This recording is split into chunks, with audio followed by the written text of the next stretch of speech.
नमस्कार दोस्तों। यूं तो कृषि कानूनों के खिलाफ किसानों के आंदोलन के 9 महीने से ज्यादा हुए, लेकिन आज उस आंदोलन के दौरान उस आंदोलन को धार देने के लिए, उस आंदोलन को मिशन यूपी के नाम से एक शक्ल देने के लिए, उस आंदोलन के जरिए सरकार पर दबाव बनाने के लिए, उस आंदोलन को यूपी में इस कदर तेज करने के लिए कि सरकार दबाव में आए, किसानों की मांगों के सामने सरकार अपने तेवर को नरम करे, इसलिए किसानों की आज महापंचायत हो रही है। और ये महापंचायत हो रही है मुजफ्फरनगर के ऐतिहासिक जीआईसी मैदान, कहते हैं इसको, जीआईसी मैदान में। और ये वो मैदान है जहां पहले भी किसानों की बड़ी पंचायतें हुई है, बड़े बड़े नेताओं की रैलियां हुई है। बहुत बड़ा विशाल मैदान है।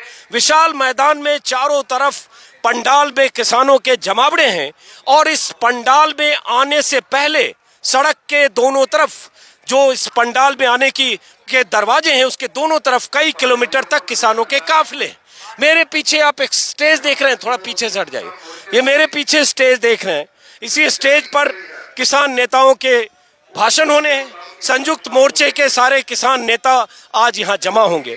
लेकिन सवाल यही है कि किसान नेताओं के इस जमावड़े से क्या कुछ निकलेगा। जो किसान नेता हरियाणा, पंजाब, यूपी, अलग अलग इलाकों में जाकर पंचायतें लगातार 9 महीने 8 महीने से कर रहे हैं, जो किसान नेता लगातार सरकार को चेतावनी दे रहे हैं, सरकार को कृषि कानूनों की वापसी को लेकर जो उनकी मांग है उसको लेकर सरकार से अपील कर रहे हैं, गुहार लगा रहे हैं, दबाव बना रहे हैं, सरकार अब तक अपनी बात पर कायम है, कानूनों की वापसी को किसी ढंग से विचार को तैयार नहीं है। सवाल उठता है आज जब यहाँ से किसान नेता, संयुक्त मोर्चे के वो नेता जिसमें पंजाब और हरियाणा के भी किसान नेता शामिल हैं, वहाँ की यूनियनों के किसान नेता शामिल हैं, मुजफ्फरनगर की इस जमीन पर ऐतिहासिक महापंचायत का हिस्सा बनेंगे तो क्या ऐलान करेंगे और उस ऐलान का असर क्या होगा, ये समझने के लिए मैं मुजफ्फरनगर में हूँ। और आप जो मेरे वीडियो देख रहे हैं कि मैं लगातार पश्चिमी यूपी के अलग अलग इलाकों में घूम रहा हूँ, किसानों से भी बात कर रहा हूँ, और उसके जरिए मैं भी समझने की कोशिश कर रहा हूँ कि किसान आंदोलन किस शक्ल में, कितनी मजबूती के साथ यूपी की जमीन पर खड़ा है। यूपी इसलिए क्योंकि यूपी में 6 महीने बाद चुनाव है, और कोई भी सरकार चुनाव के पहले अगर लगता है कि इस आंदोलन से सरकार की सेहत पर फर्क पड़ेगा तो सरकार सोचेगी, चिंता करेगी। किसान नेता यही चाहते हैं कि इस आंदोलन को इतनी मजबूती दी जाए कि ये आंदोलन यूपी चुनाव के पहले जिले जिले में पहुंचे, गांव गांव में पहुंचे। लेकिन ये किसान नेता चाहते हैं, वो हजारों किसान भी चाहते होंगे, लाखों किसान। दावा है कि आज की इस महापंचायत में 3 से 5 लाख किसान होंगे। कितने होंगे पता नहीं, अभी किसानों के आने का सिलसिला जारी है। सुबह का वक्त है, मैं सुबह सुबह आया हूँ। मंच पर अभी कुछ लोग, उनके संचालक हैं, जो किसान जो यहाँ आए हैं, उनसे अपीलें कर रहे हैं। लेकिन अब सवाल ये है कि ऐसी महापंचायतें पश्चिमी यूपी में महेंद्र सिंह टिकैत के जमाने से हुई है। वो भी पंचायत ऐसी हुई है जिसके सामने सरकारों ने घुटने टेके हैं, चाहे कांग्रेस की सरकार हो, चाहे बीजेपी की सरकार हो। मैं यूपी सरकार की बात कर रहा हूँ। और वही महेंद्र सिंह टिकैत किसानों के जत्थे लेकर मुजफ्फरनगर और आसपास के जिलों के किसानों के जत्थे लेकर दिल्ली के वोट क्लब पर भी धमके थे। वो वक्त आज से 32 साल पहले का था। लेकिन क्या आज उसी मुजफ्फरनगर में, जहां ये बड़ी और महापंचायत हो रही है और यहां से जिस मिशन यूपी की शुरुआत हो रही है, इसका असर भी योगी सरकार पर पड़ेगा क्या, मोदी सरकार पर पड़ेगा क्या? और अगर ऐसा कोई ऐलान होता है, उस ऐलान के मद्देनजर केंद्र सरकार कोई फैसला करेगी क्या, ये देखने और समझने की बात है। यहाँ बहुत सारे किसान हैं, और चूंकि ये पश्चिमी यूपी का इलाका है, आरएलडी का असर है, इसलिए यहाँ बहुत सारे आरएलडी के समर्थक कार्यकर्ता हैं। अभी मुझे अचानक दिखे, ये एक बैनर पोस्टर लेकर चल रहे, तस्वीर है। मुझे आप लोगों के बीच में आके अच्छा लगता है। स्वर्गीय चौधरी अजीत सिंह अमर रहे, आरएलडी के कार्यकर्ता होंगे, चूंकि अजीत सिंह का निधन हुआ है। और माना जा रहा है कि इस किसान पंचायत को और इस आंदोलन को आरएलडी का समर्थन है, आरएलडी के बहुत सारे नेता हैं। लेकिन जिस मुजफ्फरनगर में 2013 में दंगे हुए, और जिस मुजफ्फरनगर में दंगों ने वो शक्ल लिया कि जिससे हिंदू मुस्लिम राजनीति का एक नया आयाम गढ़ा गया, उसका फायदा ये हुआ बीजेपी को कि बीजेपी ने मुजफ्फरनगर जिले के सभी विधानसभा सीटों पर कब्जा किया। और इसी मुजफ्फरनगर में 2019 में चौधरी अजीत सिंह को शिकस्त मिली, संजीव बालियान से, जयंत चौधरी भी हारे बागपत से। लेकिन अब फिर चुनाव है विधानसभा का, और इस बार वो वोट बैंक जो आरएलडी का वोट बैंक था, वो जाट समूह जो अजीत सिंह के साथ था, जो बीजेपी के साथ चला गया, वो बिरादरी इस बार इस आंदोलन का बड़े पैमाने पर हिस्सा है। और सवाल ये भी है कि जो जाट और मुस्लिम के बीच खाई बनी थी 2013 के बाद, क्या इस तरह के आंदोलन और किसानों की ये पंचायत जिसमें मुस्लिमों की भागीदारी भी बड़े पैमाने पर है, क्या उस खाई को पाट सकती है? ऐसे भी कई सवाल हैं। इसके कोई राजनीतिक मायने भी निकलेंगे क्या? क्योंकि किसान नेताओं को अब लगता है कि अभी नहीं तो कभी नहीं।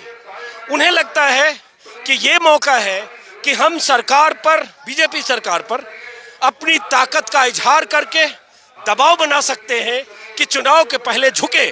उन्हें इस बात का अंदाजा है किसान नेताओं को कि अगर चुनाव के पहले, जो फरवरी मार्च में होने हैं यूपी में, अगर सरकार ने उनकी बात नहीं मानी तो उसके बाद फिर वक्त बहुत देर गुजरेगा और उसके बाद क्या होगा पता नहीं। क्योंकि फरवरी होते होते इस आंदोलन को 15 महीने हो चुके होंगे। तो ये समझने के लिए यहाँ लगातार आप किसानों के जत्थे आते हुए देख रहे होंगे।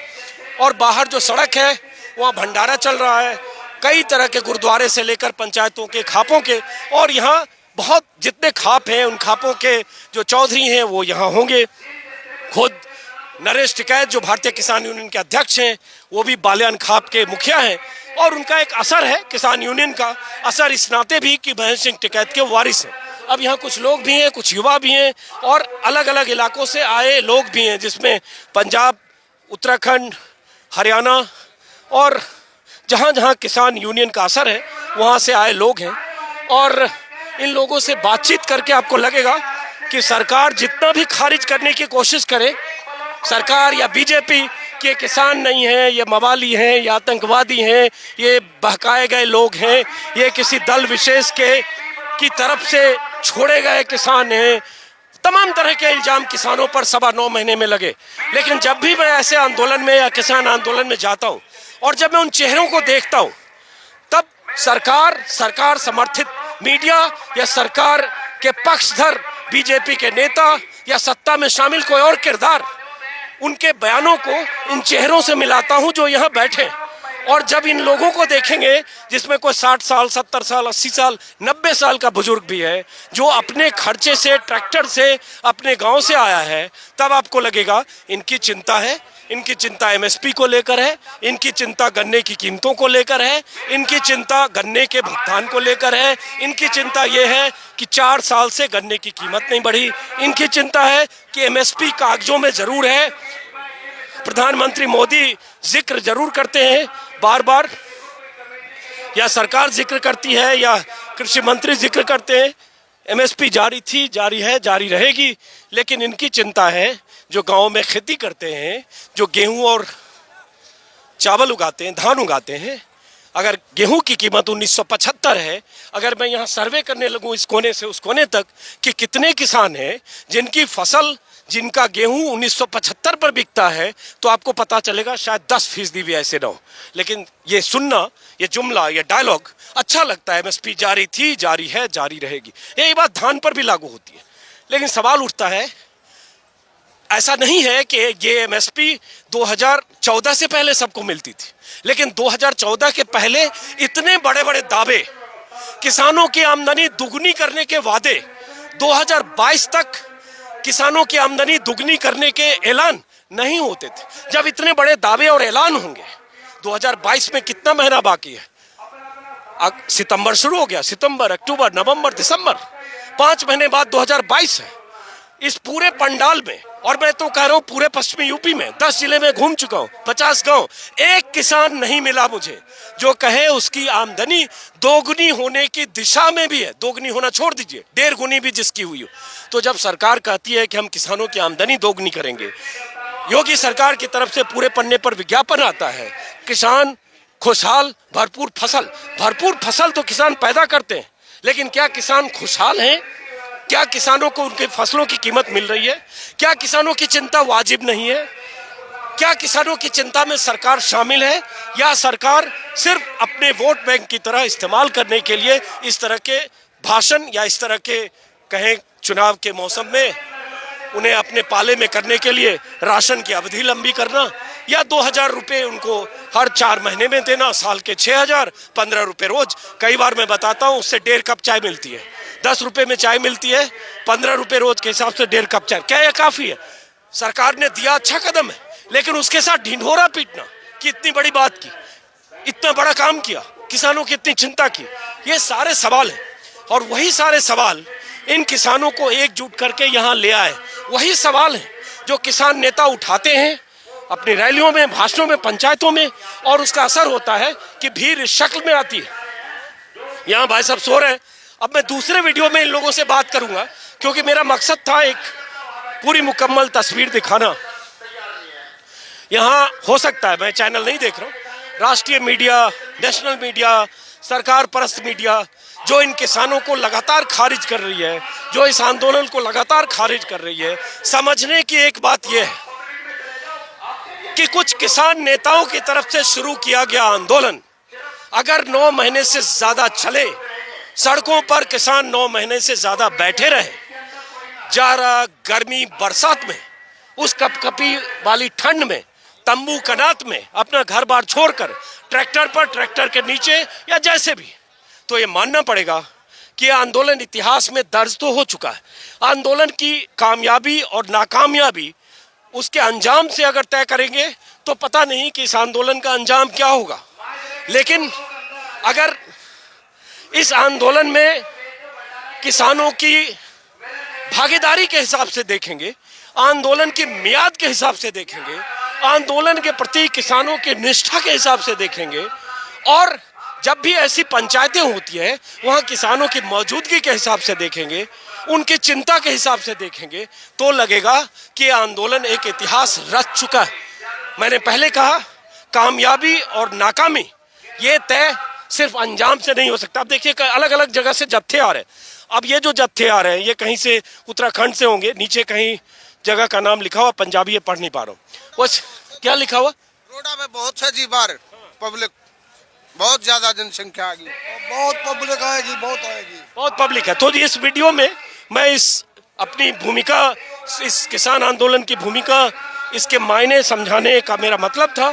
और राकेश टिकैत जो किसान यूनियन के प्रवक्ता हैं, नरेश टिकैत जो भारतीय किसान यूनियन टिकैत ग्रुप के अध्यक्ष हैं, जो पंजाब हरियाणा के किसान यूनियन के नेता हैं, बलबीर सिंह राजेवाल, गुरनाम सिंह चढ़ूनी और ऐसे बहुत सारे नेता, दर्शन पाल, योगेंद्र यादव जिनकी सक्रिय हिस्सेदारी है, कुछ आ चुके होंगे, कुछ आ रहे हैं।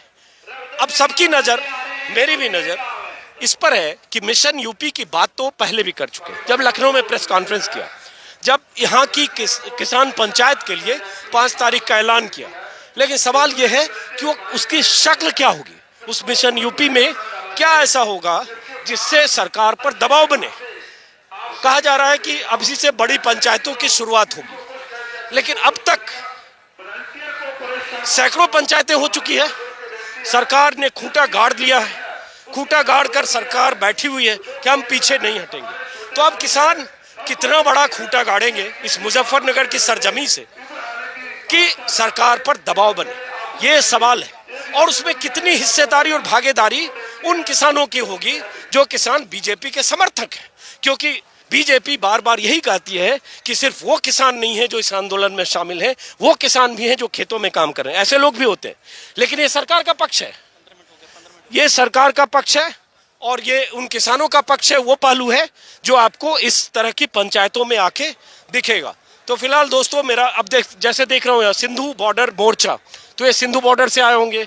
यहाँ दिख रहा है पलवल एवं ढांसा बॉर्डर मोर्चा, महिला मोर्चा, तो वहाँ सिंधु बॉर्डर वहाँ भी है। तो जो जहाँ से आए उसके हिसाब से उनके ब्लॉक बने हुए।